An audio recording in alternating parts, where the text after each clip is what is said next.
கர்த்தராகிய இயேசு கிறிஸ்துவின் நாமத்திலே வாழ்த்துக்கள். ஒரு விசை கூட உங்களோடு கர்த்தருடைய வார்த்தையை பகிர்ந்து கொள்வது மிகுந்த சந்தோஷம். புது சீரீஸ் ஒன்று ஆரம்பிக்கிறோம். அதில் ஃபவுண்டேஷன்ஸ், சரிங்களா, அடித்தளங்கள்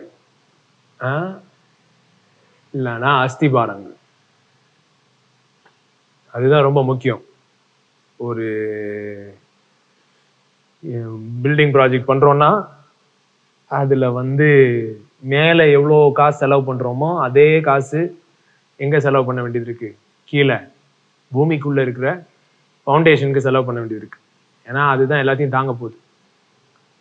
ஒரு 5 வருஷத்துக்கு முன்னாடி பேக் டு த பேசிக்ஸ் அப்படின்னு சொல்லி ஒரு சீரீஸ்ல பேசினேன். அதே காரியத்தை நான் திரும்ப பேச விரும்புறேன், ஃபவுண்டேஷன்ஸ் சொல்லி.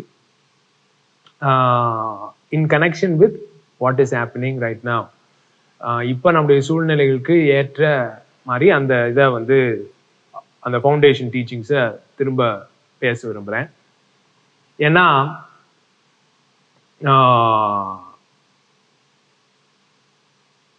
இன்னைக்கு எல்லாருக்கும் திரும்ப சபை ஆரம்பிச்சிட்டாங்க, சபையை திறக்க சொல்லிட்டாங்க அப்படின்னு எல்லாம் சந்தோஷம். திரும்ப எல்லாரும் சபைக்கு போகிறாங்க, வெரி ஹாப்பி. எல்லாரும் சந்தோஷமா இருக்கிறதை குறித்து சந்தோஷம். ஆனால் நான் யோசிச்சுட்டு இருக்கேன்.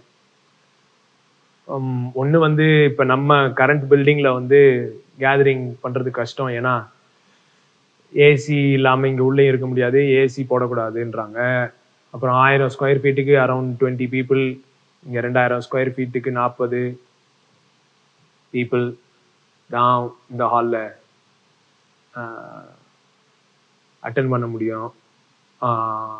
அப்படி ரெஸ்ட்ரிக்ஷன்ஸ், அதை வச்சு இப்போதைக்கு இதில் பண்ணுறது கஷ்டம். அதை தாண்டி நான் இந்த லாக்டவுனில் இருக்கும் பொழுது நிறையா காரியங்கள் யோசிச்சுட்டு இருக்கேன். என்ன ஆண்டவர் சபை குறித்து வச்சிருக்கிற திட்டம் என்ன, அவர் மனசில் இருக்கிறது என்ன, நம்ம சண்டே காலையில் பண்ணுற காரியங்களை தான் அவர் மனசில் வச்சிருக்காரா, நான் என் சபையை கட்டுவேன் அப்படின்னு சொல்லும் பொழுது இதுதான் அவர் மைண்டில் வச்சுருந்தாரா, சண்டே மார்னிங் சர்வீஸ், நம்முடைய சண்டே மார்னிங் ஃபார்மேட்டை தான் நிறையா கேள்வி கேட்டுட்டு இருக்கேன். அதை குறித்து ஜோம் பண்ணிருக்கேன், அதை குறித்து திரும்ப பைபிளில் படிக்கிறேன். ஸோ அப்படி பார்க்கும் பொழுது நம்ம சுவிசேஷத்தை புரிஞ்சு வச்சிருக்கிற விதம்,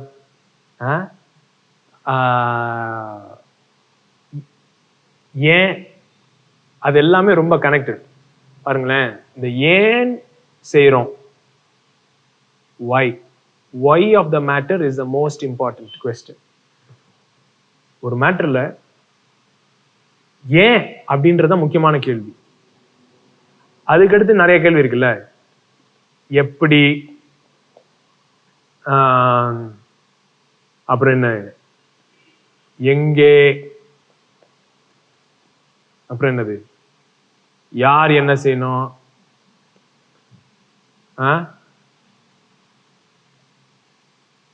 how, where, அப்புறம் என்னது, எப்பொழுது, சரிங்களா. இது என்னது, எப்படின்றது என்னது, மெத்தடாலஜி. how, எங்கே, பிளேஸ், இடம், யார் யார் யார் என்னென்ன செய்யணும், சரிங்களா, இது என்ன பண்ணணும், அப்புறம் இது டைம். ஸோ இப்போ சண்டே சர்வீஸ்னே எடுத்துக்கிட்டீங்கன்னு வச்சுக்கோங்களேன், எங்கே கூடணும், எப்போ கூடணும், எப்படி கூடணும், யார் யார் என்ன பண்ணணும், கூடும்பொழுது எவ்வளோ நேரம் கூடணும், இப்படின்ற கேள்விலாம் ரொம்ப முக்கியம். ஆனால் முதல்ல ஏன் கூடணும், சபை கூடி வருதலை அப்படின்னு அற்பமாயினாதீங்க, விட்டு விடாதீங்கன்னா, ஏன் சபை கூடணும், சபை கூடுகை, சரிங்களா, சபை கூடுகை, இந்த கேள்வியெல்லாம் முக்கியம். ஆனா அதோட இன்னும் ஃபண்டமெண்டலா கேள்வி ஏன் கூடணும் அப்படின்றது தான். ஏன் கூடணும்ன்றது எதோட கனெக்டடா இருக்குன்னா, நம்மளுடைய சுவிசேஷத்தை புரிஞ்சு வச்சிருக்கிற விதத்தோட கனெக்டடா இருக்கு. நம்முடைய சுவிசேஷம் புரிஞ்சுக்கிற விதம் எதோட கனெக்டடா இருக்கு அப்படின்னு பாத்தீங்கன்னா, ஆண்டவர் ஏன் மனுஷனை சிருஷ்டித்தார் அப்படின்ற இதோட கனெக்டடா இருக்கு. சரிங்களா? சோ நம்முடைய சபை கூடுகை எதோட கனெக்டடா இருக்குது? நம்முடைய சுவிசேஷத்தோட. The way we understand the gospel, சுவிசேஷத்தோட கனெக்டடா இருக்கு. சுவிசேஷம் எதோட கனெக்டடா இருக்குன்னா, சரிங்களா, ஏன் சபை, சுவிசேஷத்தினுடைய ஏன், why of the gospel, why of the creation, சிருஷ்டிப்பு, இதெல்லாம் எதோட கனெக்டடா இருக்குன்னா, நம்ம தேவனை புரிஞ்சு வச்சிருக்கிற விதத்தோட, நம்ம தேவனை பார்க்கிற கண்ணாடி, என்ன கண்ணாடியில தேவனை பார்க்கிறோம் அப்படின்றது ரொம்ப முக்கியம். ஏன்னா நம்முடைய தேவனுடைய குறித்ததான கண்ணோட்டம் தான் எல்லாத்துக்கும் ஃபண்டமெண்டலான காரியம். சரி, ஆண்டவர் முதல்ல இருந்தே, ஆதியில இருந்தே சபை இல்லை. சரிங்களா?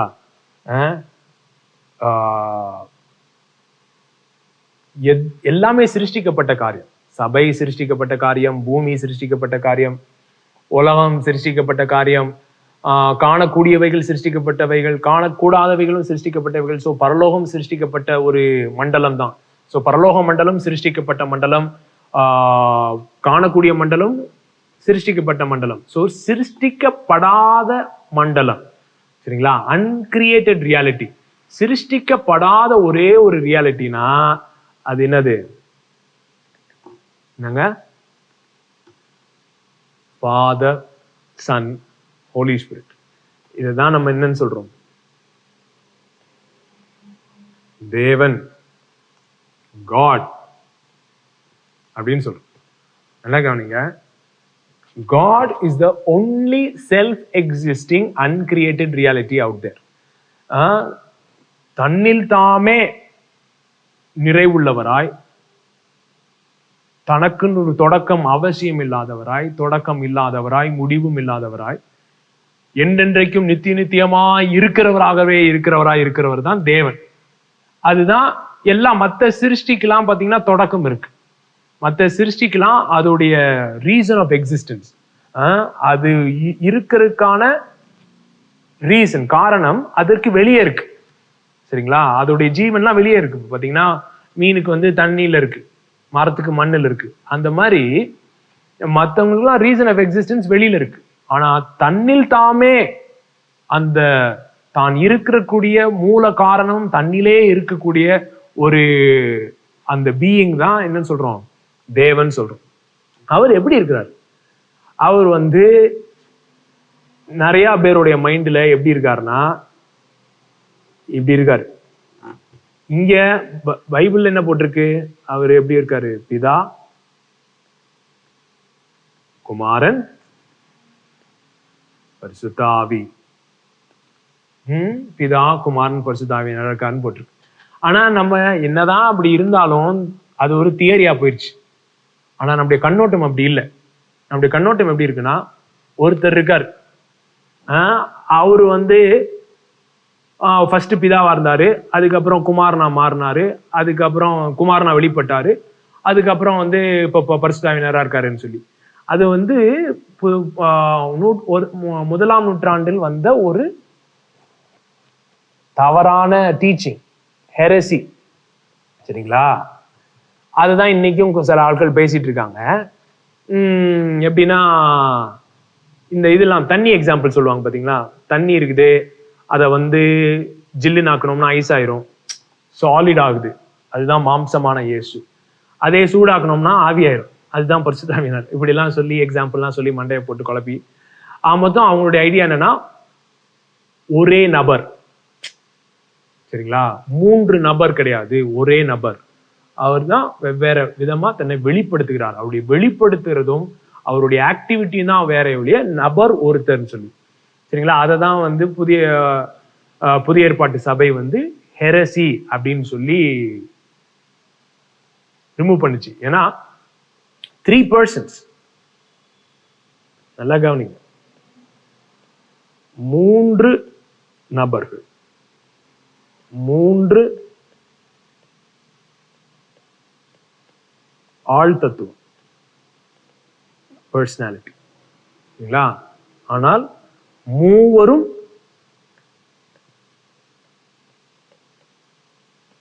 ஒன்றாயிருக்கிறார்கள். சரிங்களா? அதுதான் திரியேகம். நமக்கு 3 தேவர்கள் இல்லை. நல்லா கவனிங்க, 3 தேவர்கள் கிடையாது. என்னன்னா 3 தேவர்கள் என்ன இங்க பாருங்க. இப்ப பிதா, குமாரன், பரிசுத்தாவியானவர் எல்லாம் தனித்தனியா. இவருக்கு கனெக்ஷன் இல்லை, இவங்களுக்கு கனெக்ஷன் இல்லை. இவரும் தனியாவே தன்னில் தாமே இவர் தேவனா இருக்கிறார். குமாரனும் தேவரா இருக்காரு, பரிசுத்தாவியானவர் தேவரா இருக்காருன்னு வச்சுக்கோங்களேன். அப்படி ட்ரினிட்டினா அது 3 தேவர்களை கும்பிடுறோம்னு அர்த்தம். ட்ரைதேசம். நம்ம 3 தேவர்களை கும்பிடல, ஒரே தேவனை தான் கும்பிடுறோம். அதுதான் என்னன்னா, பிதா பிதா இப்படி தேவனா இருக்காருன்னா தான் குமாரனுக்கும் பரிசுத்தாவியானவருக்கும் உடைய அந்த உறவின் அடிப்படையில தான் பிதா எப்படி இருக்காரு, தேவனா இருக்காரு. குமாரன் எப்படி தேவரா இருக்காருன்னா தன்னுடைய உறவு பிதாவுக்கும் பரிசுத்தாவியானவருக்கும் இருக்கிற உறவின் அடிப்படையில தான் அவரு தேவனா இருக்காரு. பரிசுத்தாவியானவர் எப்படி தேவரா இருக்காருன்னா அவரு பிதாவுக்கும் குமாரனுக்கும் இருக்கிற உறவின் அடிப்படையில. சோ பிதாக்கும் குமாரனுக்கும் இருக்கிற உறவு, குமாரனுக்கும் ஆவிக்கும் இருக்கிற உறவு, பிதாவுக்கும் ஆவிக்கும் இருக்கிற உறவு, குமாரனுக்கும் பிதாவுக்கும் இருக்கிற உறவு, குமாரனுக்கும் ஆவிக்கு இந்த இருக்கு பாருங்களேன். இந்த உறவை தான் இந்த சர்க்கிள் ஆஃப் ரிலேஷன்ஷிப், இந்த உறவை தான் நம்ம என்னன்னு சொல்றோம், தேவன் சொல்றோம். தேவன் அன்பாகவே இருக்கிறார். God is love. இருக்கிறவராகவே இருக்கிறார் அப்படின்னு சொன்னாரு. எப்படி இருக்கிறாருன்னு சொல்லியிருக்கு, அன்பாகவே இருக்கிறார். சோ அந்த அன்பாகவே இருக்கிறார். அன்பாகவே இருக்கிறார். எப்படி அன்பு பாருங்க. இப்ப தனிப்பட்ட நபரா இருந்திருக்காருன்னு வைங்களேன், ஒரே நபர் தான் வைங்களேன், அவர் யாரை நேசிச்சிருக்க முடியும், யார்கிட்ட அன்பை செலுத்தியிருக்க முடியும்? தன்னையவே நேசிக்கிறது, தனக்குள்ளேயே பார்த்துக்கிட்டே இருக்கிறது அப்படின்னு வச்சுக்கோங்களேன். இவர் எப்படி இருப்பாருன்னா எப்ப பார்த்தாலும் பாவம் இப்படியே தன்னையவே பார்த்துட்டு வேற யாருமே இல்லாம இருந்திருந்தாருன்னு வைங்களேன், அவர் இப்படிதான் இருந்திருப்பார். இந்த மாதிரிதான் அநேகருடைய தேவர் இருக்காங்க அவங்க மைண்ட்ல. the solitary God.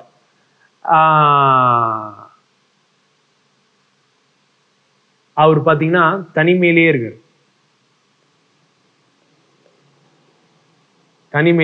இவரு சிருஷ்டிக்கிறாருன்னு வைங்களேன்.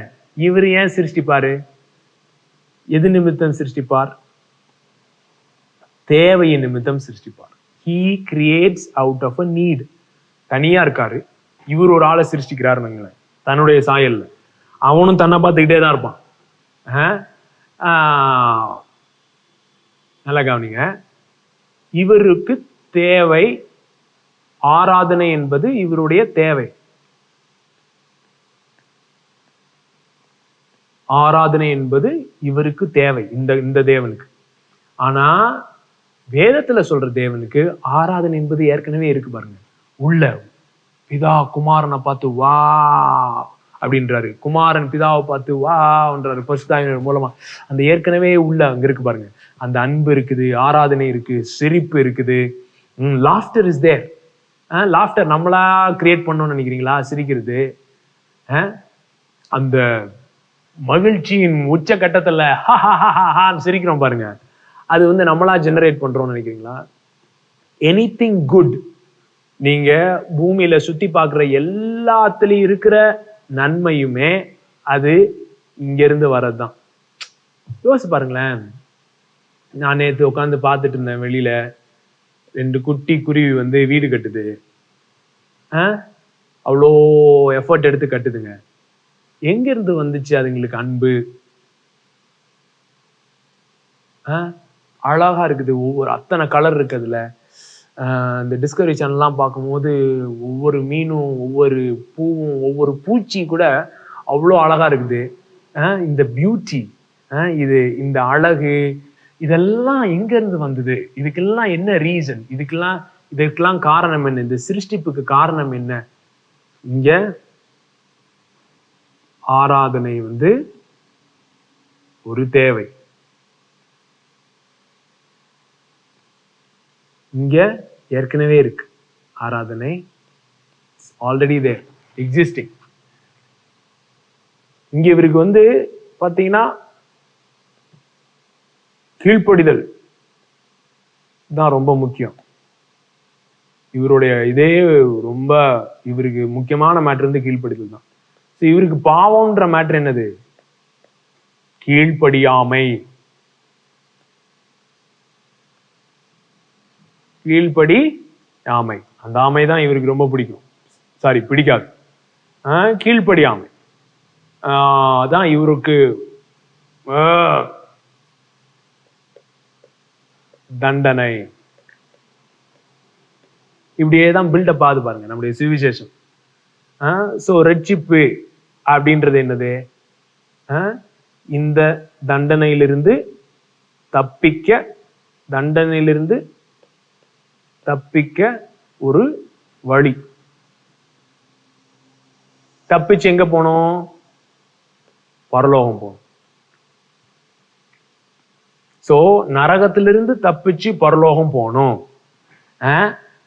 சோ வாழ்க்கையின் நோக்கம் என்ன? வாழ்க்கையின் அல்டிமேட் நோக்கம் வந்து நரகத்திலிருந்து தப்பிச்சு பரலோகம் போகணும். அதுதான், நரகம் தான் அல்டிமேட் தண்டனை. சரிங்களா? அதுல இருந்து தப்பிச்சு பரலோகம் போறதுதான் வாழ்க்கையின் அல்டிமேட் நோக்கம். சோ இங்க உயிர் வாழ்ற வரைக்கும் நோக்கம் என்னது? நோக்கம் என்ன? ஆத்தும ஆதாயம். ஆத்தும ஆதாயம். அதனாலதான் சபையில வந்து வேற எதை பத்தியும் பேசுறது இல்லை. ஒண்ணு பாவத்தை பத்தி பேசுவோம், இல்லைன்னா ஆத்தும ஆதாயத்தை பத்தி பேசுவோம். இது ரெண்டே மேட்டர் தான். என்ன? அவன் எப்படியாவது ஆண்டவருடைய தண்டனைக்கு தப்பிச்சு பரலோகத்துக்கு போகணும். அதுக்கு இயேசு வந்து மரிச்சாரு, அதை நம்ம நம்பினா ஒழுங்கா இருந்தா பரலோகம் போகலாம். இந்த ஹோல் சிஸ்டம் ஆர் அண்டர்ஸ்டாண்டிங் எங்க இருந்து வருதுன்னா இவர்கிட்ட இருந்து வருது. நம்ம இவரை இப்படி பாக்குறதுனால. ஆனா இப்படி இல்லை. சுவிசேஷம் என்பது இது இல்லை. இது சுவிசேஷத்தின் தவறான புரிதல். சுவிசேஷம் என்பது பரலோகம் நரகம் பத்தி கிடையாது. பரலோகம் இருக்கு, நரகம் இருக்கு. சரிங்களா? சுத்தி பாருங்க, தெரியும் நரகம் இருக்கா இல்லையான்னு. சோ நரகம்லாம் இருக்குது. ஆனா சுவிசேஷம் என்பது பரலோகம் நரகத்தை பத்திய மேட்ரு மாத்திரம் கிடையாது. சுவிசேஷம் என்பது இந்த இது இருக்கு பாருங்களேன். இது எல்லாத்துக்கும் முன்னாடி பிதா, குமாரன், பரிசுத்தாவியினர் ஒருவரோடு ஒருவர் அவங்க நல்லா கவனிங்கன்னா, இப்ப நான் எக்ஸ்பிளைன் பண்ண போறேன் சுவிசேஷம் என்னன்னு. யோவான் 1. யோவான் வந்து ஒரு யூதன். சோ அவனுக்கு தெரியும் ஆதியிலே அப்படின்னு ஆரம்பிச்சா மைண்ட் எங்க போகும் எல்லாருக்கும் அப்படின்னு. ஆதியிலே தேவன், ஆதியிலே எலோஹிம். சரிங்களா? இங்க ஆனா மாத்திட்டார் பாருங்க. ஆதியிலே வார்த்தை, லோகோஸ், லாஜிக் ஆஃப் காட். ஆதியிலே வார்த்தை இருந்தது, அந்த வார்த்தை தேவனிடத்தில் இருந்தது, அந்த வார்த்தை தேவனாய் இருந்தது, அந்த தேவனிடத்தில் இருந்தது. சரிங்களா? word was with God. தேவனிடத்தில் இருந்தது, தேவனோடு இருந்தது. அந்த வித் தான் வேர்ட், கிரீக் வேர்டு வந்து ப்ரோஸ். அப்படின்னா என்னன்னா ஃபேஸ் டு ஃபேஸ். அதை பேஷன் டிரான்ஸ்லேஷன்ல படிப்போம். In the very beginning, the living expression was already there, and the living expression was with God, yet fully God. They were together, face to face, in the very beginning. Wow. They were there together, face to face. இதுல முக்கியமான வார்த்தை முக முகமாய். முக முகமாய். பிதாவும் குமாரனும் பரிசுத்த ஆவியானவரினாலே முகமுகமாய். அவங்களுடைய உறவு முகமுகமாய் இருந்தது. நல்லா கவனி. இந்த பிதா குமாரன் முகமுகமாய் தரிசித்தான். Face to face relationship. ஒரே நபர் இல்லைன்னா அந்த ஃபேஸ் டு ஃபேஸ் கிடையாது. ஃபேஸ் டு ஃபேஸ் அப்படி இல்லை, முகமுகமாய். அந்த மாதிரி முகமுகமா இருந்தார்ல, ஒரு விதமான அறிதல், ஒரு விதமான புரிதல் வச்சிருந்தார். அதுதான் படிக்கிறோம் 18வது வசனம். No one has ever gazed upon the fullness of God's splendor except the uniquely beloved Son. அவருடைய ஒரே பேரான குமாரனே அல்லாமல் தேவனை ஒருவனும் ஒரு காலம் கண்டதில்லை, ஒருவனும் அறிஞ்சதில்லை. Nobody knows God. தேவனை, இயேசு பிதாவை அறிந்த விதமாய் ஒரு பயனும் அறியவில்லையாம். Who is cherished by the Father and held close to his heart. So பிதாவுடைய இருதயத்துக்கு மிகவும் நெருக்கமாய். Cherished என்னங்க? Cherished என்ன? ஜிஜி பிப்ரி பம்பளி பிம்பிரி பொம்பிரியா, அதுதான் cherished. குமாரன் பிதாவினாலே அப்படி மிகவும் நேசிக்கப்பட்டவராய், அன்பு செலுத்தப்பட்டவராய், முகமுகமாய் பரிசுத்தாவியின் பிரசனத்திலே மகிழ்ந்தார்கள். இது எதுவும் எல்லாவற்றுக்கு முன்னாடி, சிருஷ்டிப்புக்கு முன்னாடி. இந்த தேவன் எப்படி தனியா இருந்து நகம் கடிச்சுக்கிட்டு என்ன பண்ணன்னு தெரியாம நின்றுட்டு இருக்காரோ, இந்த தேவன் எப்படி இருக்காருன்னா பிதா குமாரன் பரிசுத்தாவியின் ஒரு கொஞ்சி உறவாடி செலிப்ரேட் பண்ணி குடும்பமாய், சரிங்களா,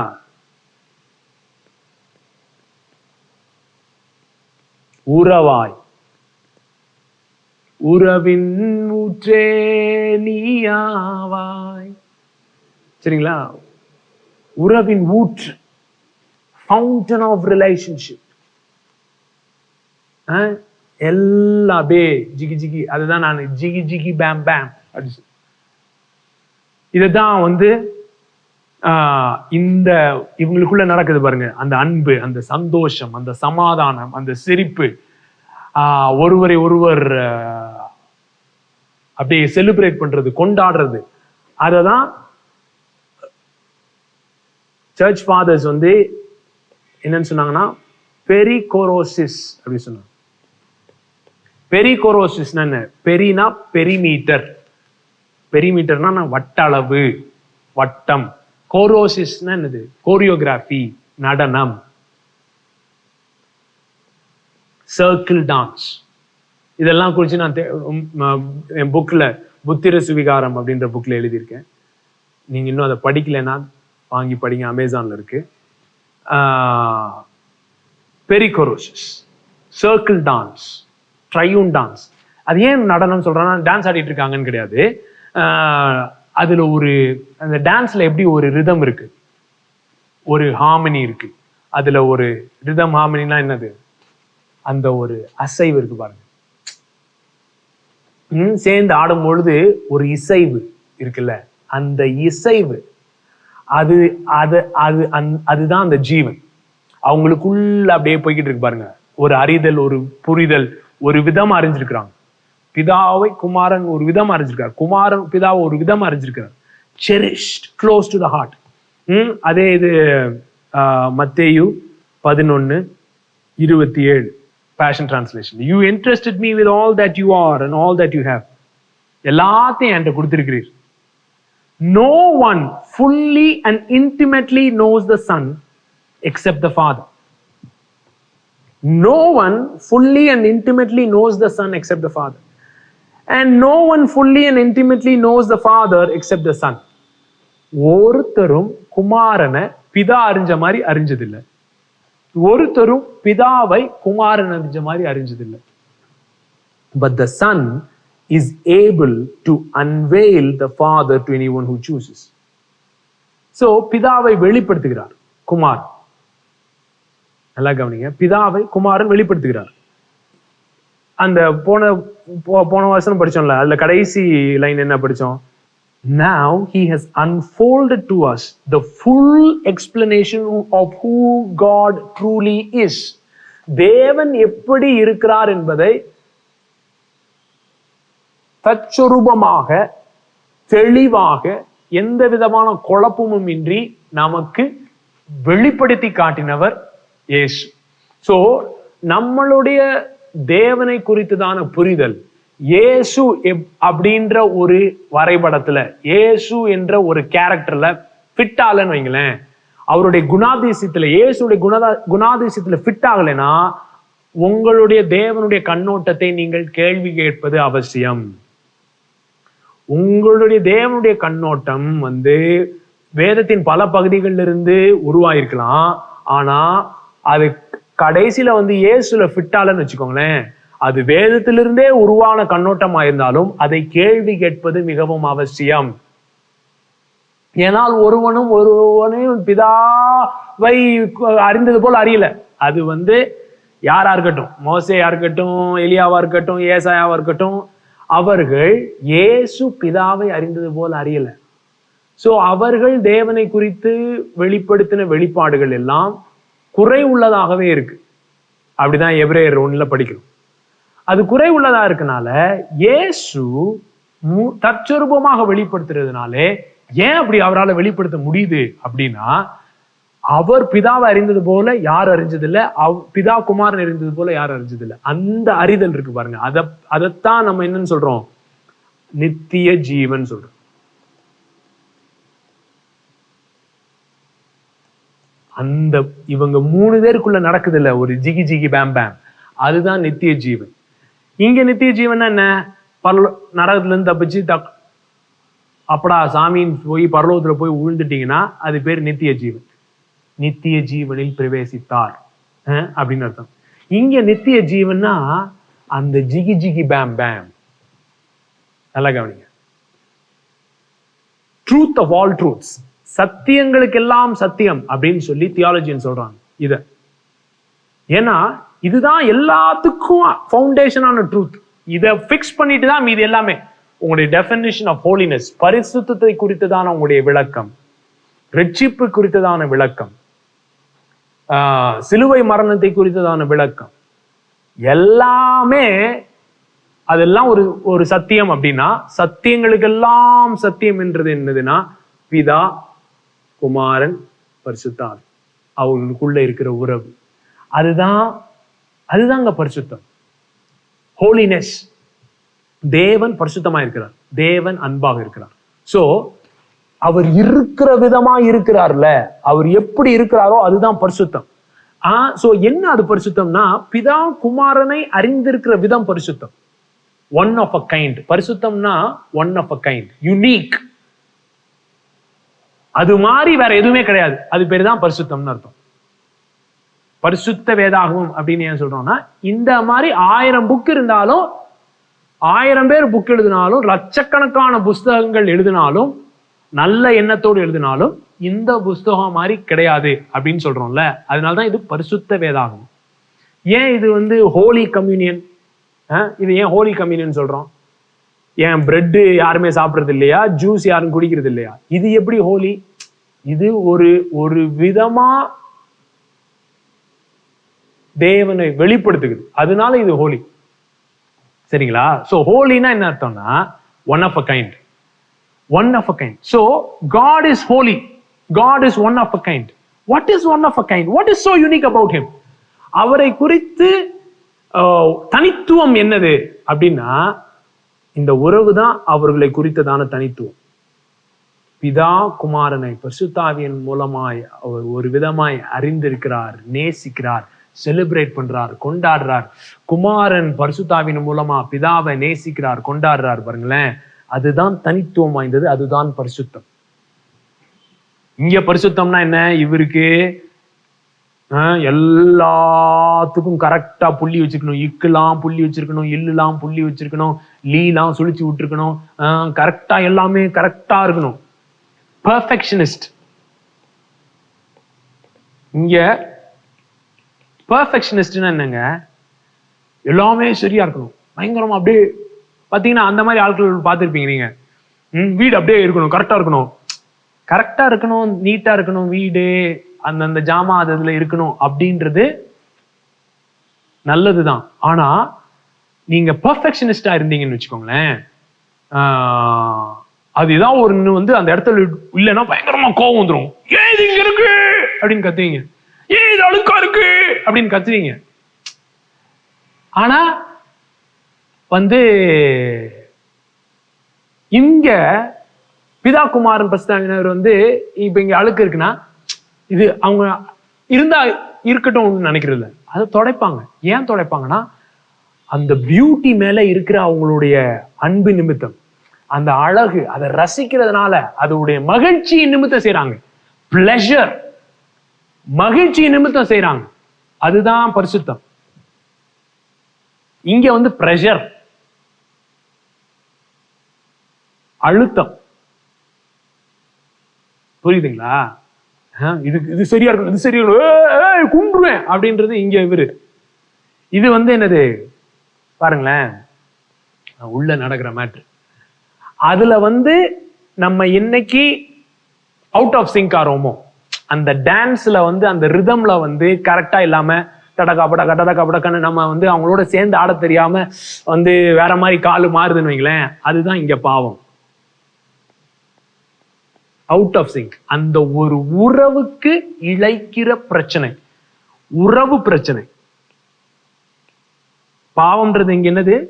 உறவு பிரச்சனை, அறிதல்ல வர பிரச்சனை. பிதா குமாரனை அறிஞ்சிருக்கிற மாதிரி நம்ம அறியாம நம்முடைய கண்கள் குருடை, அவர் அறிய முடியல. அறிய முடியலன்னும் போது அந்த ஜிகி ஜிகி பேம் பேம்ல பங்கெடுக்க முடியலன்னும் போது வேதனை வருது. அந்த வேதனைக்காக நம்ம நிறைய மேட்டர் செய்யறோம். அதெல்லாம் தான் பாவம். உறவுக்கு இழைக்கிற தீமை. Sin is working against relationships, other centered relationship. மற்றவர்களை மையப்படுத்தி இருக்கிற உறவுக்கு விரோதமாய் செய்யப்படுகிற எல்லாமே பாவம். It's a relational issue, உறவு பிரச்சனை.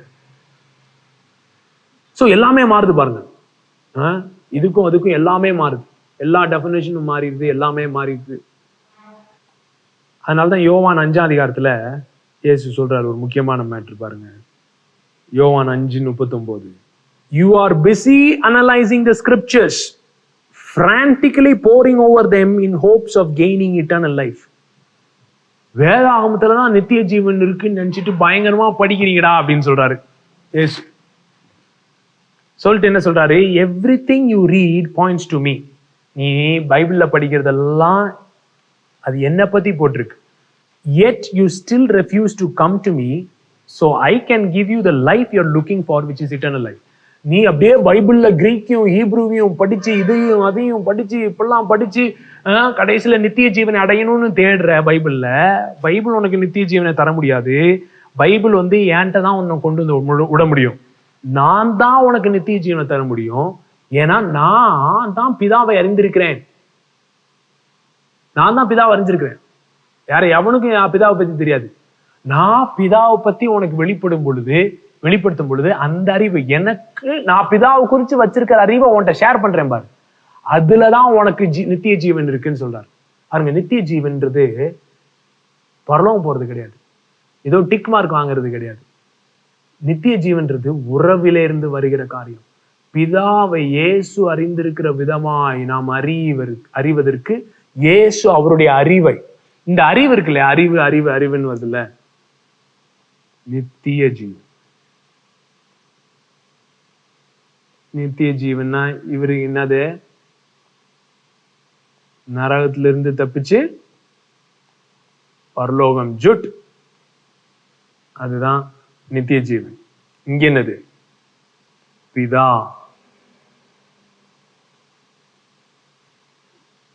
இப்படி போடணும். குமாரன் பிதாவை ஒரு விதமாய் அறிந்திருக்கிறார். இந்த அறிந்திருக்கல, நோ, ஒருவனும் அவரை அறியவில்லை. பிதாவை குமாரன் அறிந்தது போல, அந்த இந்த வேர்டு இருக்கு பாருங்க, அறிவு. அது எந்த வேர்டுனா, ஆதாம் ஏவாளை அறிந்தான். ஆதாம் ஏவாளை அறிந்தான் அப்படின்னா ஆதாம் ஏவாளை குறிச்சு புக்கு படிச்சான்னு அர்த்தமா? இல்லைங்க, அது தனிப்பட்ட உறவு சார்ந்த அனுபவபூர்வமாய். இது முக்கியமான வேர்டு என்னன்னா அனுபவம், எக்ஸ்பீரியன்ஸ். அனுபவபூர்வமாய் அவரை அறியறது. அவரை பத்தி படிக்கிறது இல்ல, அனுபவபூர்வமாய் அவரை அனுபவிக்கிறது. இயேசு பிதாவை அனுபவிக்கிறது போல ஒருத்தனை அனுபவிச்சது இல்லை. அந்த அனுபவத்திலே நம்மளை உள்ள கூப்பிடுறாரு. அதுதான் நித்திய ஜீவன். புரியுதுங்களா? வா, சுவிசேஷம் எவ்வளவு அருமையான சுவிசேஷம் தெரியுமா? அதை இப்படி லீகலா மாத்தி இப்படி சும்மா சப்ப மேட்டரா சுருக்கிட்டோம். இல்ல இல்ல இல்ல, it's very rich, it's beyond our comprehension. நம்ம அறிவு கேட்டாத ஒரு காரியம்.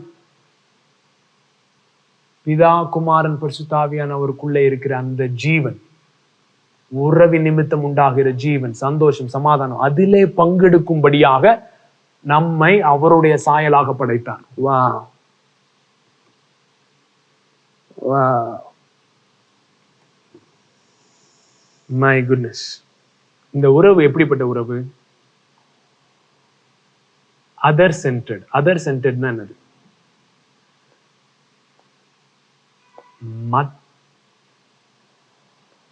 மற்றவர்களை மையமாக கொண்டது.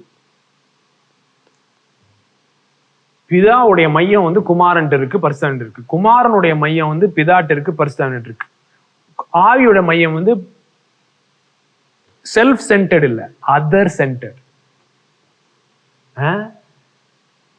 பாத்தீங்கன்னா எப்ப பார்த்தாலும் பிதா குமாரனை தான் மெச்சி பேசுவாரு. குமாரன் எப்ப பார்த்தாலும் பிதாவை பத்தி தான் பேசுவாரு. பரிசுத்த ஆவியானவர் குமாரன் பேசினதான் பேசுவாரு. சோ இவங்க பெருமையோ, ஒருத்தவங்களுக்கு விரோதமா ஒருத்தவங்க பேசுறதோ, புரணி பேசுறதோ, குமாரனுக்கு தெரியாம பிதா பின்னாடி, குமாரனுடைய முதுகுக்கு பின்னாடி பரிசுத்த டீல் பேசுறதோ, இந்த எந்த மேட்டருமே கிடையாது. நமக்கு அப்படியே கை வந்த கலையா வர்றது எதுவுமே இதுல கிடையாது. பாருங்க, அது பேரு தான் திரியேக குடும்பம். திரியேக குடும்பம், அதர் சென்டர்ட், செல்ஃப் கிவிங். அடுத்தது என்னதுங்க? மற்றவர்களை மையமா கொண்டது மாத்திரம் இல்ல, இட் இஸ் செல்ஃப் கிவிங். தன்னையவே கொடுக்கிறது, தன்னையவே எம்டி பண்ணி ஊத்துறது. சொல்றாரு, நான் என் சித்தத்தை செய்யும்படி வரல, பிதாவின் சித்தத்தை செய்ய வரேன். அப்படின்னு என்ன? குமாரனுக்கும் ஒரு சித்தம் இருக்கு, பரிசுத்த ஆவியானவர் அவருடைய சித்தத்தின்படி. சோ பரிசுத்தனுக்கு ஒரு சித்தம் இருக்கு. சோ அவங்க சித்தத்தை பயன்படுத்தி அவர்களுக்கு விருப்பமானதை செய்யாம மற்றவர்களுக்கு விருப்பமானதை செய்யறாங்க. அது பேர் தான் செல்ஃப் கிவிங். சோ இந்த தன்னையவே வெறுமையாக்கி, மற்றவர்களை மையப்படுத்தி, மற்றவர்களை முதன்மைப்படுத்தி, தன்னையவே கொடுக்கிற அந்த அன்பு, அதுதான் திரியேக அன்பு. அதுதான் நம்முடைய அப்பா, அதுதான் நம்முடைய தேவன். வா, ஏசு இப்படி அறிஞ்சிருக்கிறாருல்ல. குமாரன் பிதாவை அறிந்திருக்கிறார். இப்ப யோவான் 17:3 என்ன போட்டிருக்கு? ஒன்றான மெய்தேவனா உம்மையும் நீர் அனுப்பின குமாரனையும் அறிவதே நித்திய ஜீவன். அறிவதே நித்திய ஜீவன். வா, அறிவதே நித்திய ஜீவன். நம்ம நித்திய ஜீவனிலே பங்கெடுக்கிறோம்னா என்ன அர்த்தம்னா, ஒவ்வொரு நாளும் பிதாவை அறியணும். அதுதான் என்னுடைய ஜெபம். டெய்லி என்னுடைய ஜெபமே அதுதான். ஆண்டவரே, I want to know you as Jesus knows you. Holy Spirit, reveal the Father to me. Reveal the Father. We are blinded like bats. We do not know. கண்ணு தெரியாம இருக்கிறோம், அறிய முடியாம இருக்கிறோம். அந்த அறிய முடியாம கண்ணு தெரியாம இருக்கிறது தான் பாவத்தில் இருக்கிறது. அந்த இடத்துல இறங்கி, நம்முடைய இருள இறங்கி, அறிய முடியாத நிலைமையில இறங்கி பிதாவை அறியறதுக்கு உதவி செய்யறதுதான் பரிசுத்த ஆவியானவர். சோ குமாரன் பிதாவை அறிந்திருக்கிறார். அந்த அறிவை பரிசுத்த ஆவியானவர் எடுத்து நம்முடைய இருள நமக்கு வெளிப்படுத்துகிறார். இதுதான் திரியேகத்தின் வேலை. இதுதான் ரட்சிப்பு. இதுதான் ரட்சிப்பு. ஏன்னா அவரை அறியதான் நம்ம அறிய முடியும், நம்ம யாருன்னு அறிய முடியும். அப்பதான் நம்முடைய, இல்லைன்னா பாருங்களேன், திருமணம், உடலுறவு, பிள்ளைகள், எதுக்குமே மீனிங் கிடையாது. அதான் நான் சொன்னேன்ல, நீங்க தேவனை தப்பா புரிஞ்சுக்கிட்டீங்கன்னா வந்து எதுக்குமே மீனிங் கிடையாது. ஆத்தும ஆதாயமே என் நோக்கம் அப்படின்னு உட்காந்துருப்போம். அதனாலதான் எதுலையுமே இன்ட்ரெஸ்ட் இல்லாம நிறைய பேர் சுத்துறது, ஊழியம் ஊழியம் ஊழியன்னு. ஏன்னா அவங்களுக்கு they don't even understand what's the gospel. they don't even understand what's the gospel. காஸ்பல்னால என்னன்னு புரியல. ஆனா காஸ்பல் தான் சொல்ல போய்கிட்டு இருக்கோம். அப்படியே அழிந்து போகிறார்கள் நம்ம ஆட்கள் உள்ள அழுகி போயிட்டு இருக்காங்க.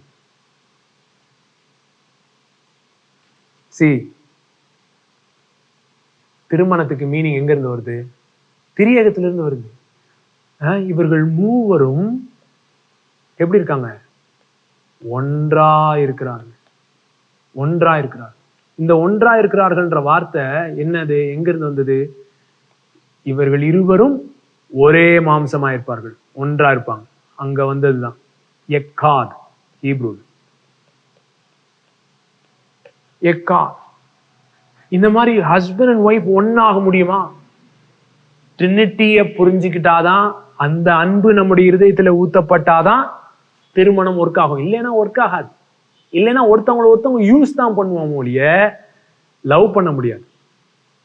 பிதா குமாரனை யூஸ் பண்ணல.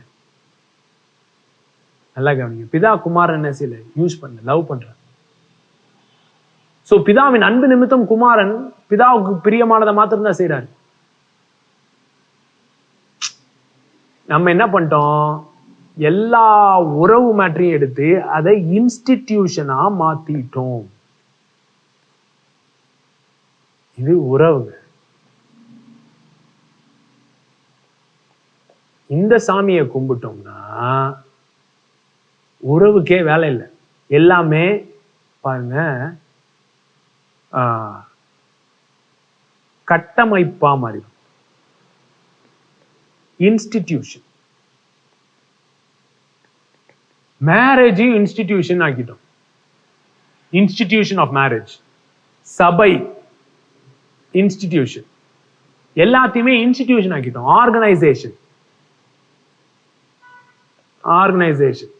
ஆர்கனைசேஷன் என்ன? தமிழ்ல என்ன?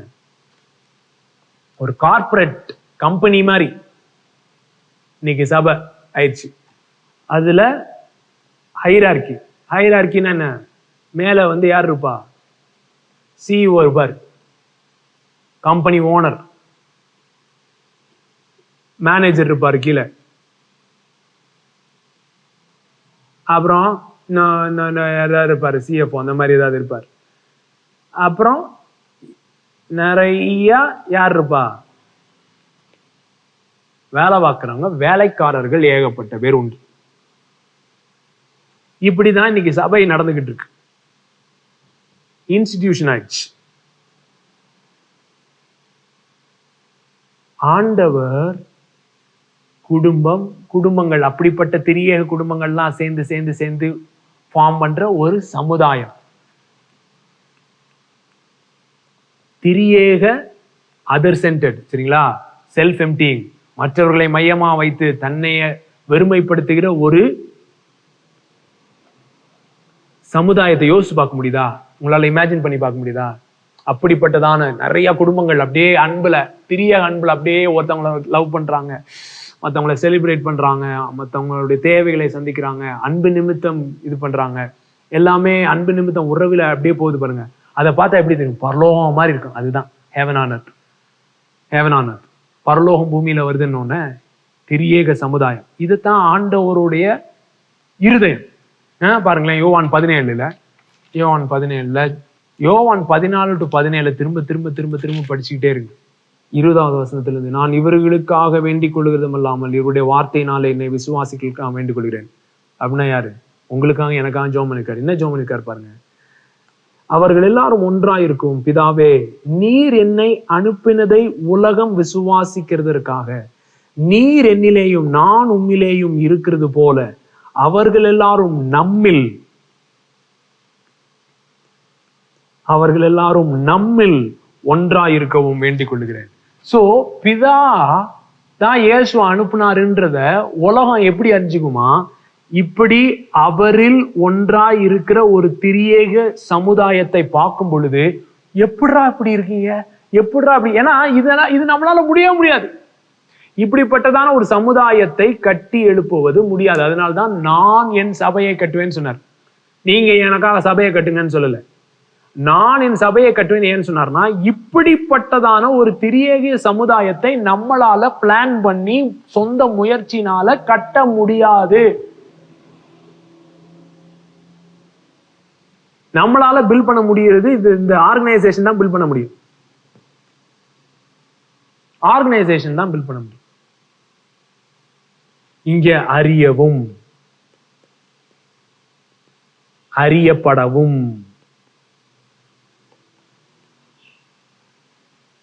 இங்க அறியவும் ரீ மாறிடும். அறியவும் அறுக்கவும் மாறி. இது knowing, to know and to be known, to be seen, heard. நல்லா கவனிங்க, இது சிஇஓ கிடையாது. பிதா சிஇஓ, இவர் சிஎஃப்ஓ, இவர் மேனேஜர், அப்படி கிடையாது. இல்லைன்னா பிதா ஜட்ஜ், குமாரன் அட்வொகேட், இவர் போலீஸ், அப்படி கிடையாது. திரியேகம், பிதா, குமாரன், பரிசுத்த ஆவியானவர், ஃபேமிலி, குடும்பம்.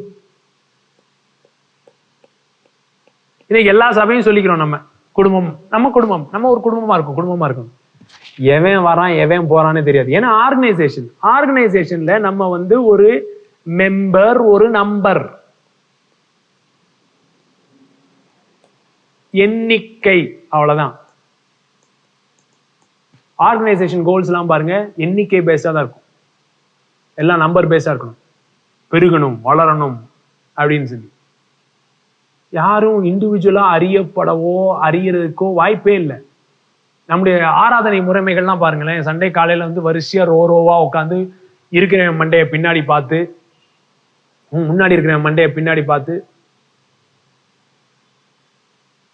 மண்டையும் கொண்டையும் பார்த்துட்டு உட்காந்துருக்கோம். அது இது இல்லைங்க. இது ட்ரினிட்டி சபைன்னு சொல்லி அவங்க இமேஜின் பண்ணதே வேற.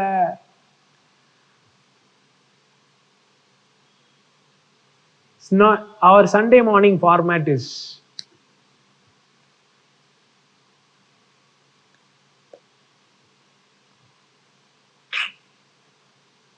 we have to ask some serious questions. திரியேக சமுதாயத்தை எப்படி உண்டாக்குறது? ஒருவருக்கொருவர். அடுத்து பாருங்க, அங்க 22, நாம் ஒன்றா இருக்கிறது போல அவர்கள் ஒன்றா இருக்கும்படி. என்ன ஒரு லைன் பாருங்க. இந்த மாதிரி நம்மளால ஒண்ணா இருக்க முடியுமா? முடியாதுல்ல. அதுக்காக தான் நம்ம ரட்சிக்கப்படணும். அதுக்காக தான் அவருடைய அன்பு ஊற்றப்படணும். நம்ம இருதயங்களில் அவருடைய அன்பு ஊற்றப்படுகிறது பரிசுத்த ஆவியானவர் மூலமா. தேவன் ஊற்றுறாராம் இருதயத்துல.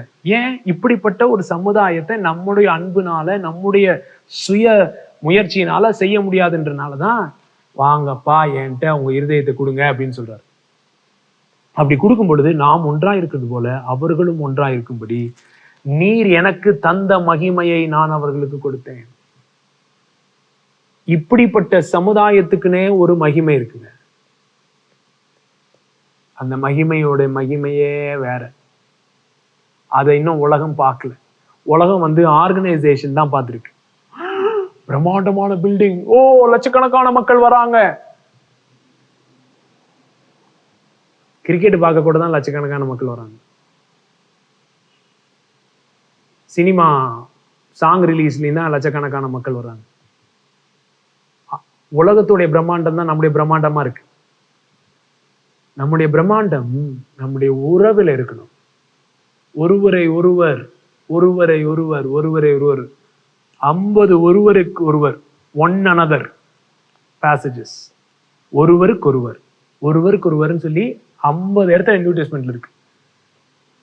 Love one another, forgive one another, ஒரு நேசிங்கள், ஒரு அன்பு செலுத்துங்க, ஒரு தன்னிலும் மேன்மையிலும் எண்ணுங்க. ஒரு பாரங்களை சுமங்க, ஒருவருக்காக ஜெபம் பண்ணுங்க, ஒருவருக்கு ஒருவர். இந்த இதுல இல்ல, இவர் ஒரே ஒருவர் தான், பாஸ்டர் தான் எல்லாமே, ஒரே ஒருவர். டீச்சிங் மாத்திரம் தான் நடக்குது. அப்போஸ்தலர்கள்லாம் வந்தாங்க, டீச் பண்ணாங்க. ஒரு குறிப்பிட்ட காலம் இருப்பாங்க, டீச் பண்ணுவாங்க, அப்புறம் போயிடுவாங்க. போயிட்டு அவங்க கம்யூனிட்டிக்கு விட்டுருவாங்க. அப்புறம் அந்த கம்யூனிட்டியில வர பிரச்சனையை அட்ரஸ் பண்றதுக்காக லெட்டர் எழுதுறாரு பவுல். ஆனா அந்த கம்யூனிட்டி லிவிங்க தான் எக்லீசியான்னு பைபிள் சொல்லுது. எபேசில் இருக்கிற போதகருக்கு எழுதுகிறதாவது இல்லை, கொரிந்தில் இருக்கிற போதகருக்கு எழுதுகிறதாவது இல்லை, கொரிந்தில் இருக்கிற பரிசுத்தவான்களுக்கு எழுதுகிறதாவது, எபேசில் இருக்கிற பரிசுத்தவான்களுக்கு எழுதுகிறதாவது. சோ இதுல தனி நம்பரை அறியவும் முடியாது. அவருடைய இன்ட்ரெஸ்ட் என்ன, பேஷன் என்ன, அவருடைய ஆசை என்ன, ஆண்டவர் அவரை எதுக்காக வச்சிருக்காரு, என்ன தாளந்து கொடுத்திருக்காரு, அப்படிலாம் கிடையாது. இங்க இது எல்லாமே இவருடைய தரிசனத்துக்கு நேராக தான் ஓடிக்கிட்டு இருக்கும். ஏன்னா ஒரு தனிநபரை அறியவே முடியலன்னா எப்படி அவங்களை இது பண்றது? சோ நம்முடைய ஞாயிற்றுக்கிழமை கூடுகைகள் இதற்கு நேரா ஆண்டவருடைய திட்டத்துக்கு நேரா போகணும். ஆர்கனைசேஷன் பில்ட் பண்றது இந்த மேல இருக்கிறவருக்கு நல்லது. நல்லா கவனிங்க, ஆர்கனைசேஷன் பில்ட் பண்றது இந்த மேல இருக்கிற கூட்டத்துக்கு நல்லது.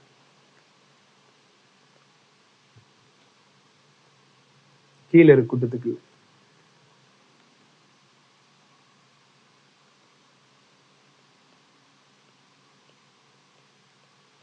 இங்க அர்ப்பணம் இருக்கா? இருக்கு. சப்மிஷன் இருக்கா? இருக்கு. இங்க அதிகாரம் இருக்கா? இருக்கு. எப்படி இருக்கு?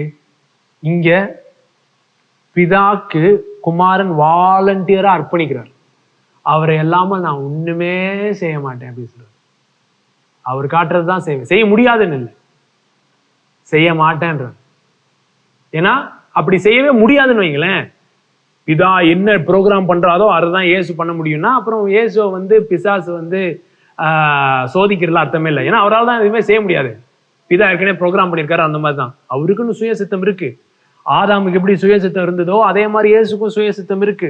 வேற விதமா போயிருக்கலாம், பிதாவை குறித்ததான பொய்யை நம்பி இருக்கலாம். ஆனா நம்பல. அவர் தன்னுடைய பிதாவுடைய அன்புக்கு தன்னை அர்ப்பணித்தார். பாருங்க, பிதாவுடைய அன்புக்கு அர்ப்பணித்ததினாலே பிதாவுக்கு குமாரன் மீது அதிகாரம் இருந்தது. சோ திரியேகத்துல அதிகாரம் எப்படின்னா, authority is a result of love. நான் இவர் என்னை ரொம்ப நேசிக்கிறாருன்னு ஒருத்தனை யார நம்புறேனோ, என் மேல இவர் ரொம்ப அன்பு வச்சிருக்காரு நம்புறேனோ, ஆட்டோமேட்டிக்கா அவருக்கு என் மேல அதிகாரம் நான் கொடுக்குறேன். பாருங்க, எவ்வளவு தூரம் அவர் என்ன நேசிக்கிறாரு நான் நம்புறேனோ அவ்வளவு தூரம் ஆட்டோமேட்டிக்கா அவருக்கு என் மேல அதிகாரம் இருக்கு. சோ திரியேக குடும்பத்துல, ராஜ்யத்துல authority works based on love. எதுல அன்பு இருக்கோ அங்கதான் அதிகாரம் இருக்கு. ஆர்கனைசேஷன்ல அப்படி கிடையாது. ஆர்கனைசேஷன்ல அதிகாரம் எப்படி இருக்குன்னா பொசிஷன் படி இருக்குது. பாஸ்டர், லீடர் அப்படின்ற பொசிஷன் அல்ல. அன்பு இருக்காது, பண்பு இருக்காது, இது இருக்காது. ஆனா அந்த டேக் இருக்கிறனால நான் சொல்றதை கீழ்படி, நான் சொல்றதை கீழ், அப்படி இல்லை இங்க. நான் தான் பிதா, சொல்றதை கீழும் கொட்டிடுவேன், அப்படி இல்லை பிதா இங்க. நல்லா கவனிங்க, நமக்கு தெரிஞ்சதெல்லாம் இதுதான். அதனாலதான் நம்முடைய குடும்பங்கள், சபை, பிசினஸ் எல்லாமே விளங்காம இருக்கு. பாருங்க, ஒர்ஷிப் டீம்னு சொல்லி மேடையில் நின்று ஒர்ஷிப் பண்றோம் இந்த இடத்துல. ஆனா ஒருத்தனுக்கு ஒருத்தன் சண்டை, போட்டி, பொறாமை, எவ்வளவு பிரச்சனை. ஏன்? ஏன்னா சபைனா திரியேக சமுதாயம், ட்ரினிட்டேரியன் கல்ச்சர், திரியேக கலாச்சாரம். பிலிப்பியர் 2ஆம் அதிகாரம் 1ஆம் வசனம். Look at how much encouragement you have found in your relationship with the Anointed One. You are filled to overflowing with His comforting love. Wow. அவருடைய அன்பினால உங்களுடைய இருதயம் நிரம்பி வழியும். You have experienced a deepening friendship with the Holy Spirit and have felt his tender affection and mercy. பரிசுத்த ஆவியானவருடைய மென்மையான அவருடைய அரவணைப்பை நீங்க உணர்ந்திருக்கீங்களா? உணர்ந்திருக்கீங்களா? அதுதான் போட்டிருக்கீங்க. டீப்பனிங் ஃப்ரெண்ட்ஷிப், ஒரு நட்பு, ஆழமான நட்பு பரிசுத்த ஆவியானவரோடு. டெண்டர் அஃபெக்ஷன், அவருடைய மென்மையான அன்பு. அதை அனுபவிச்சிருக்கீங்களா? அனுபவிச்சிருக்கேன். அனுபவிச்சிருக்கீங்கன்னா அடுத்த வாசனம்லாம் ஆட்டோமேட்டிக்கா வரும், உங்களுடைய வாழ்க்கையில தெரியும். என்னது? So I am asking you, my friends, that you may be joined together in perfect unity with one heart, one passion, united in one love, walk together with one harmonious purpose, and you will fill my heart with unbounded joy. Pavul சொல்றாரு, இந்த மாதிரி நீங்க பிதாவை அறிஞ்சிருந்தீங்கன்னா, அவருடைய அன்பு உங்களுடைய இருதயத்திலே பரிசுத்த ஆவியானவர் மூலமா ஊற்றப்பட்டிருக்கும்னா, பரிசுத்த ஆவியானவருடைய மென்மையான அரவணைப்பை நீங்க அறிஞ்சிருந்தீங்கன்னா, ஒரே சிந்தையா இருப்பீங்க, ஏக சிந்தையா இருப்பீங்க, ஒருவரை ஒருவர் நேசிப்பீங்க, கணவன் மனைவி ஒன்னா இருப்பீங்க, பிள்ளைகள் ஒன்னா இருப்பீங்க, சமுதாயமா ஒன்னா இருப்பீங்க. Be free from pride-filled opinions, for they will only harm your cherished unity. உங்களுடைய சமாதானத்தை குலைக்கிறது என்னதுன்னா உங்களுடைய ஈகோ. நான் சொல்றேன், நான் இப்படி சொல்றேன், நான் இந்த நான் இருக்கு பாருங்க, அந்த நான் தான் சிலுவையில் அறையப்படுது. அந்த நான் தான் சிலுவையில் அறையப்படுது, ஈகோ. அந்த ஈகோ அறையப்படாம திரிய கலாச்சாரத்துக்குள்ள போக முடியாது.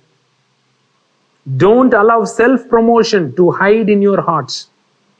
நம்மளை எப்படி மேல கொண்டு வருது? இங்க பாருங்க, இது ஃபுல்லாவே அவன் மேல வரணும் வரணும் வரணும் வரணும், எப்படிரா இந்த இடத்த எடுக்கணும் அப்படின்றது தான் ஒரே நோக்கமா இருக்குது. Self promotion,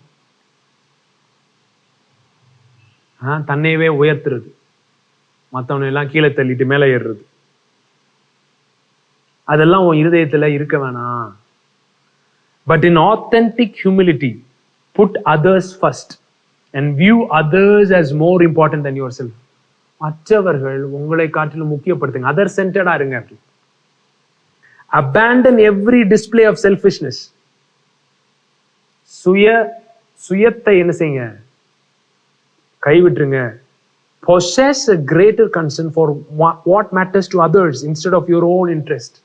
Consider the example that Jesus has set before us. Let this mindset become your motivation. கலாச்சாரம் என்பது மனப்பான்மையை பொறுத்து. கிறிஸ்துவின் சிந்தையே உங்களில் இருக்க கடவுது. கிறிஸ்துவின் சிந்தைனா என்னங்க? இந்த திரியேக சிந்தை. ஒருவரை அது தமிழ்ல எப்படி வருது? நீங்கள் ஏக சிந்தையும் ஏக அன்பும் உள்ளவர்களாய் இருந்து இசைந்த ஆத்துமாக்களாய் ஒன்றையே சிந்தித்து என் சந்தோஷத்தை நிறைவாக்குங்கள். ஒன்றையும் வாதினாலாவது வீண் பெருமையினாலாவது செய்யாமல் மனத்தாழ்மையினாலே ஒருவரை ஒருவர் தங்களிலும் மேன்மையுள்ளவர்களாய் எண்ண கடவீர்கள். அவனவன் தனக்கானவைகள் அல்ல, பிறர்கானவைகளை நோக்குவானாக. கிறிஸ்து இயேசுவில் இருந்த சிந்தையே உங்களிலும் இருக்க கடவுது. அதுக்கடுத்து அவர் போட்டுக்காரு, தேவனுடைய ரூபமாயிருந்தும் தேவனுக்கு சமமாயிருப்பதை கொள்ளையாடின பொருளாய் எண்ணாமல் தம்மை தாமே வெறுமையாக்கி அடிமையின் ரூபம் எடுத்து மனுஷ சாயலானார். அவர் மனுஷ ரூபமாய் காணப்பட்டு மரண பரியந்தம், அதாவது சிலுவையின் மரண பரியந்தம் கீழ்ப்படிந்தவராகி தம்மை தாமே தாழ்த்தினார். சோ கிறிஸ்துவின் சிந்தையே உங்களில் இருக்க கடவுது. எப்படி போட்டிருக்கு? Cross kind of love. சிலுவையில் இயேசு காட்டின தன்னலமற்ற, தன்னை வெறுமையாக்கின, தன்னை ஊற்றிய, வான பலியாக ஊற்றிய அந்த அன்பு, அந்த அன்புனால நம்முடைய சிந்தை இருக்குன்னு வைங்களேன். அந்த அன்புனால நம்முடைய குடும்பங்கள் கட்டப்படுதுன்னா, அந்த அன்புனால நம்முடைய சமுதாயங்கள் கட்டப்படுதுன்னா, அதுதாங்க எக்லீசியா. அதுக்காக தான் இயேசு என் சபையை நான் கட்டுவேனார். அந்த மாதிரி கேதரிங் இருக்குதா? அந்த கேதரிங்க்கு நம்ம என்ன பண்றோம்? அப்படிப்பட்டதான நம்முடைய கூடுகைகள் நம்ம இருப்பதற்கு நாம் என்ன செய்யறோம்?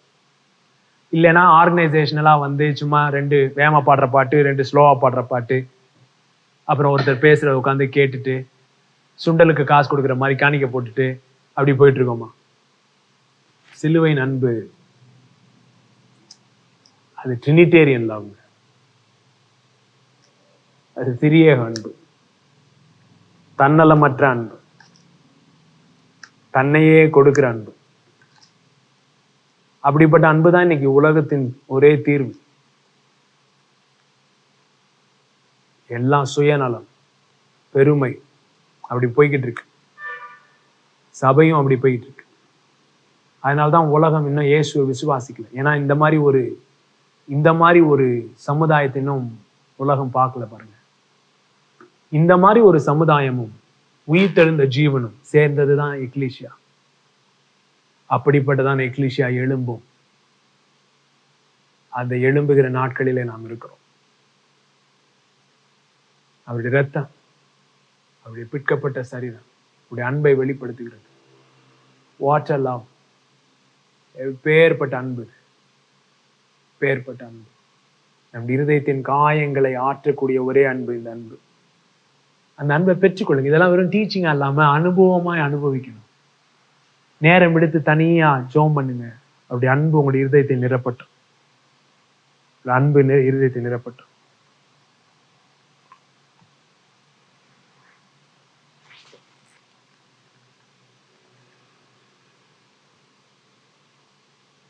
அன்பு இருதயத்தை நிரப்பட்டும். Thank you Jesus. இந்த அன்பு எங்களுடைய இருதயத்தில் ஊற்றப்படுவதா.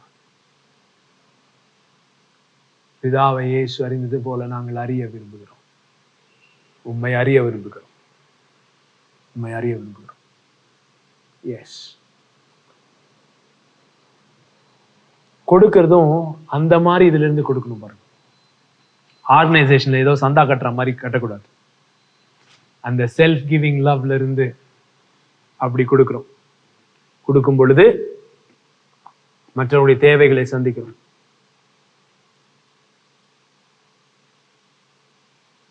ஒரு வெறும் ஞாயிற்றுக்கிழமை ஆராதனைக்காக பில்டிங் கட்டுறதை குறித்து நிறைய கேள்வி எனக்கு இருக்கு. ஸ்கூல்ஸ் கட்டணும், யூனிவர்சிட்டிஸ் கட்டணும், கட்டிட்டு அதை ஞாயிற்றுக்கிழமை கூடுகைக்கு பயன்படுத்திக்கலாம். நமக்கு தேவை என்ன? கூடுகைக்கு ஒரு இடம், அவ்வளவுதான்.